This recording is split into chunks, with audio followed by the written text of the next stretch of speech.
Wouldn't stop. That's right, we'll go ahead and call the planning commission for Thursday, March 13th to order. And we'll start with a, do we need to adopt the agenda for this one? Sure. I'm assuming we should adopt the agenda. Second. Will you're motioning for it. Oh, I thought somebody down there motioned, okay. Whoever. We got a motion? Do we A got motion second? for the agenda, approval of the agenda. Who I'll motioned? second. Okay, there we go. I'll second John. There, woo. All in favor to adopt the agenda? Aye. Now we'll go right to our vacation rental ordinance proposed amendments. Neva. Thank you, Mr. Chair. As we've discussed before, from time to time, our office will go through our ordinances and ensure that everything is in good working order. So our vacation rental ordinance, when we did a review of it, we identified a couple of items that mostly are housekeeping edits. We sent this out for public notice in the newspaper and sent it out to the different municipalities in the city. We received no written correspondence or any interest from the public during that written comment period. The changes that are proposed to this include, and Diana, if you want to put on the screen, we can go through just a couple of slides on that. So the first part is for the application process. We changed the location where the permitting is, so we made that more accurate to the e-permitting site. And then in Article 5, what we're proposing to do is add in a table that outlines the number of vacation rental licenses that are eligible per parcel in certain zone districts. When I was going through the list in the current vacation rental ordinance, there was one error of a zone district that wasn't aligned with what's outlined in the zoning ordinance, so I made that correction. And then also, we've had some confusion a little bit about the resort commercial residential zone district. Previous staff had it interpreted that there wasn't a maximum to the vacation rental licenses for that. However, that really gets a little confusing when we look at other provisions. And we don't really need to go down that rabbit hole, but what we decided to do is just clarify that 3 vacation rental licenses are eligible in the resort commercial residential zone district. And if people want to go beyond that, then we have the resort that's a permitted use that people can just do that instead. So 3 is what we have when we looked through our current vacation rental licenses and RCR zoning. That's the most that any RCR parcel has. This isn't going to change something more restrictive to what someone already has. So you get a bonus one, essentially, in resort commercial residential, which would be aligned with the purpose and intent of that zoning district. And then the other changes, again, are mostly housekeeping. As you'll recall, we recently had the provisions updated in the zoning ordinance that recognize tiny homes and modular homes to be allowed as a vacation rental if that's modified per that section of the zoning ordinance. So that was adopted by the county board last month. And so this would clarify that although no vacation rental operations are allowed in recreational vehicles, they are allowed in tiny homes and park models, provided they're meeting those changes to resemble cabins. And then, adding that table A. So we outlines that the appeal does require a required fee in the appeal section, and then just changing up the adoption requirement language. So again, mostly housekeeping type items, and today is our public hearing opportunity for that.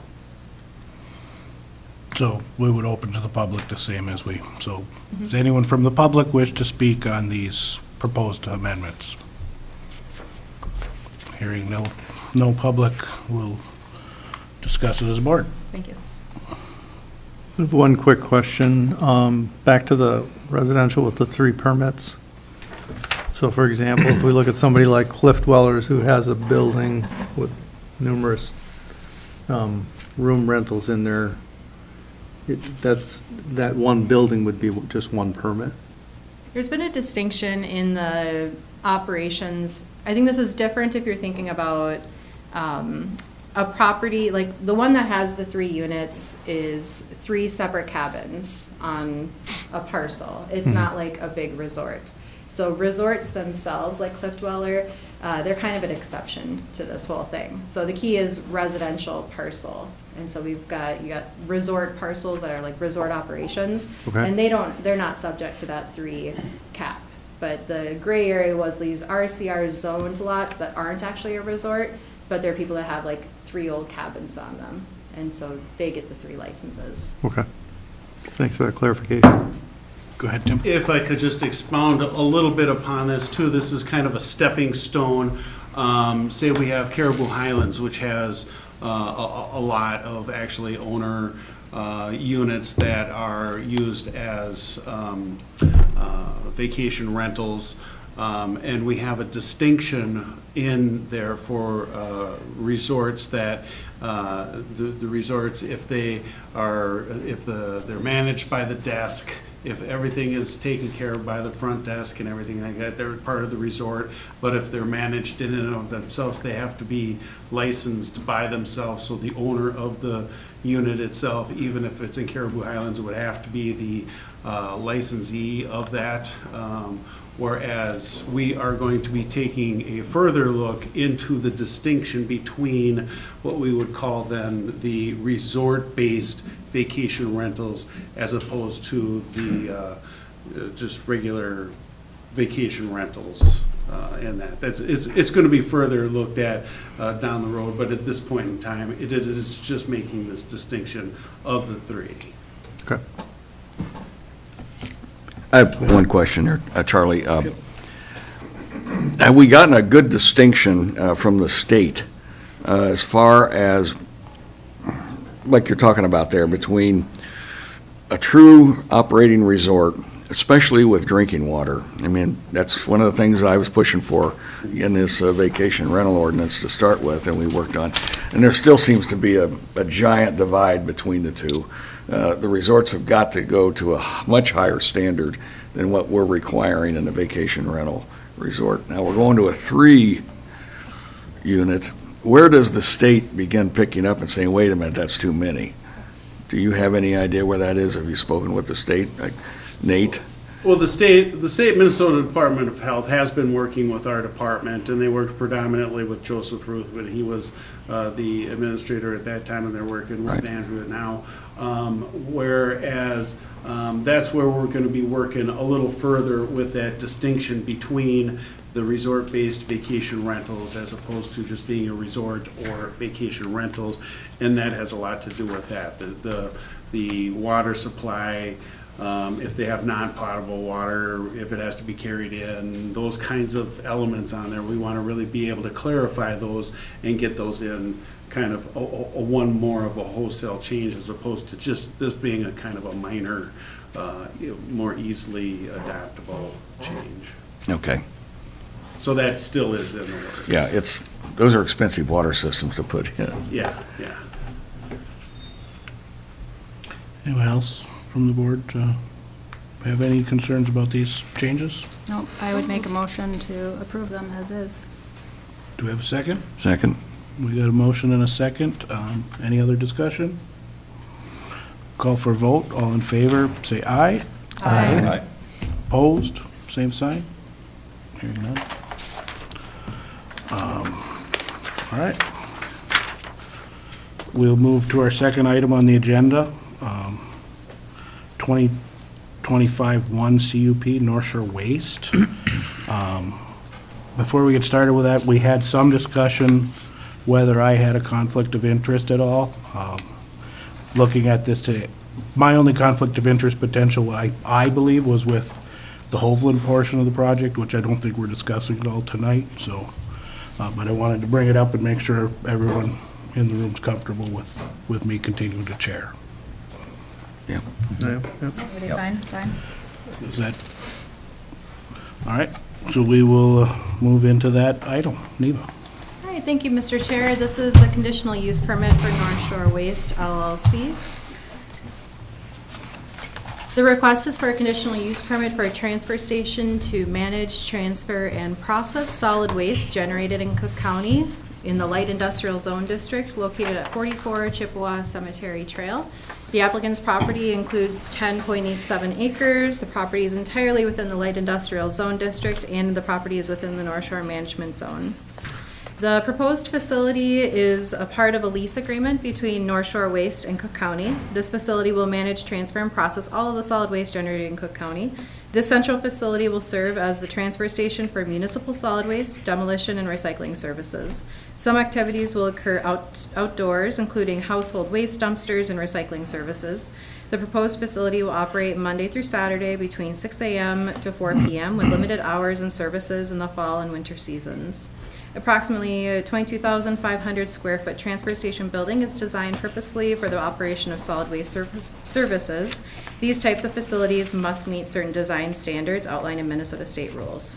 For zoning considerations, the light industrial zone district is described in the Cook County zoning ordinance to provide designated lands for light industrial activities, good road access, available utilities, and consideration of uses in adjacent districts are necessary for this district.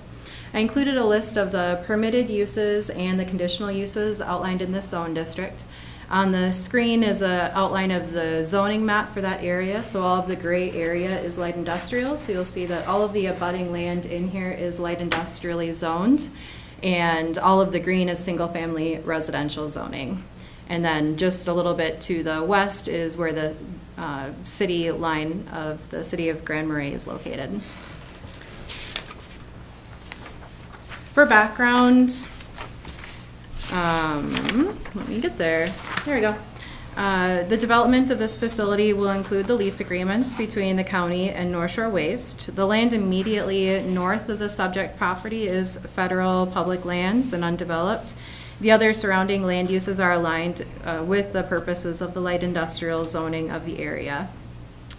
For site conditions and considerations, the septic shows a location for the septic systems. However, the environmental health specialist hasn't received any design information yet for the component of the septic, so he didn't have any further comments. For impervious surface coverage, the site will have a stormwater pollution prevention plan associated with the project and meet state stormwater requirements and is a part of the conditions proposed for approval. For wetlands, there are some wetlands on the property. The Cook County Wetland Specialist, Mitch Travis, provided a technical memo. He explained that as follows: it is important to note that the proposed location for the new transfer station on the east side of Grand Marais is situated within the North Shore Management Zone. This would mean that the site is considered to be shoreland for the purposes of zoning in Cook County. In applying the Wetland Conservation Act, this would also mean that the maximum de minimis exemption for any impacts to wetlands, which are not incidental or man-made, is 400 square feet. If the total sum of wetland impacts is proposed to be greater than 400 square feet for the project, then a wetland replacement plan must be submitted and approved by the county for the transaction of wetland credits to be finalized before any impacts to wetlands occur. In this process, the avoidance and minimization, along with an exploration of project alternatives for these impacts, must be demonstrated through the process of sequencing spelled out in the State Wetland Conservation Act. For slope, the site plan appears to design the facility with the site topography taken into consideration with stormwater runoff and building design. For noise, this facility will operate indoors and outdoors and will result in noise during operating hours.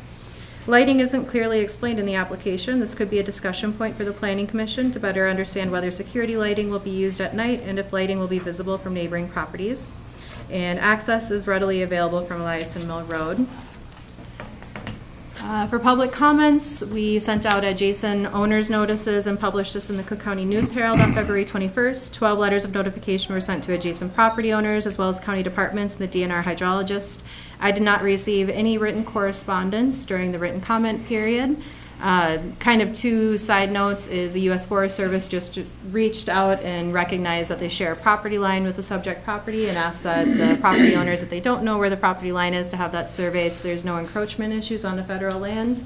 And also the town of Tofty just reached out today, so although it's not technically a part of the formal comments, they said that they are supportive of the variance and conditional use permit for this request. So I assume that was just following their meeting the other night.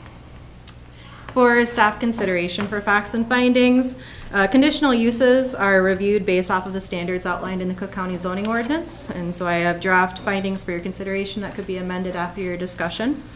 A conditional use permit may be granted upon the finding of all of the following. Number one, the use conforms to the land use or comprehensive plan of the county. The proposed finding is that the proposed transfer station is aligned with providing better solid waste management services to Cook County and the 2023 Northeast Minnesota Regional Solid Waste Management Plan. Number two is that the use is compatible with the existing neighborhood. The finding is the use is adjacent to other commercial and industrial services and immediately adjacent to the existing North Shore Waste Facility that services household solid waste. Number 3, the use will not impede the normal and orderly development and improvement in the surrounding area of uses permitted by right in the zone district. Proposed finding is that the use is aligned with the light industrial zone district and existing uses in the area.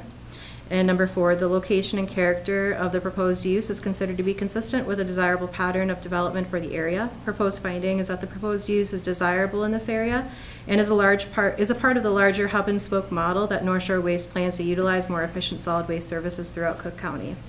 For staff recommendations for consideration, the proposed use appears to be non-problematic with surrounding land use patterns and zoning. The Planning Commission should consider the potential findings listed above and modify or amend and adopt as they determine appropriate after the public hearing for recommendation for the Cook County Board of Commissioners. 2 proposed conditions that could be considered. Number 1, the property shall be in compliance with Minnesota Rule 7080 and the Cook County Septic Ordinance. And number 2, all local, state, and federal regulations must be adhered to. Thank you, Neva. Would the owner or representative wish to add anything to the narrative? If so, please. I think Neva did a fantastic job. I do need to have you. I don't have a lot to, I'm happy to answer questions, but. State your name and address for the Sure, record, just so- Dustin, 5774 East Highway 61 in Hoagland. Well, yeah, if you wanted to add anything else, otherwise we're going to open it to the public. Is anyone from the public wish to speak on this application? Looking at you, Rowan. No, I'm just here in case there's questions that I might be able to help answer, but I don't have anything to add that Neva, Dustin, and Brooke have. We're going to close to the public and discuss it as a board. Start on this end. Jeff, what do you? As far as the conditional use part of it, no, I don't really have much to add. I mean, it solves a lot of problems in my mind. Courtney? I don't have anything. No. Sheila? No, good. It's very straightforward to me. We have to have this service. We're not going to have a landfill in Cook County, probably ever. And Again. this provides a very necessary service. And I did stop and talk to a neighbor today, and he's all for it. Brad, you got anything particular? I think that the staff narrative in terms of both the, their view on how it conforms to the land use comprehensive plan, compatible with the neighborhood and so forth, are well-founded. Staff recommendations for consideration are also, I think, right on target and very helpful to this discussion. I know that they put a lot of effort into their design and plans and where this is going, how it's set up, and I think it really appears to make it pretty straightforward for us. So with that, I would look for a vote, I'll make a or a motion. motion, I mean, sorry. I'll motion to approve. We have a motion to approve. Do we have a second? I'll second. Well, yes, with With the, the With conditions. yes. staff findings and conditions, or recommendations. All right, we've got a motion and a second. Any other discussion? Call for a vote. All in favor, say aye. Aye. Aye. Opposed? Hearing none. Recommend that to the county board. And with that, we'll look for a motion to adjourn the planning commission. Motion to adjourn planning commission. Second? All in favor? Aye. All right. Motion to adjourn. Take just a moment here for Diana to be able to change the feeds over.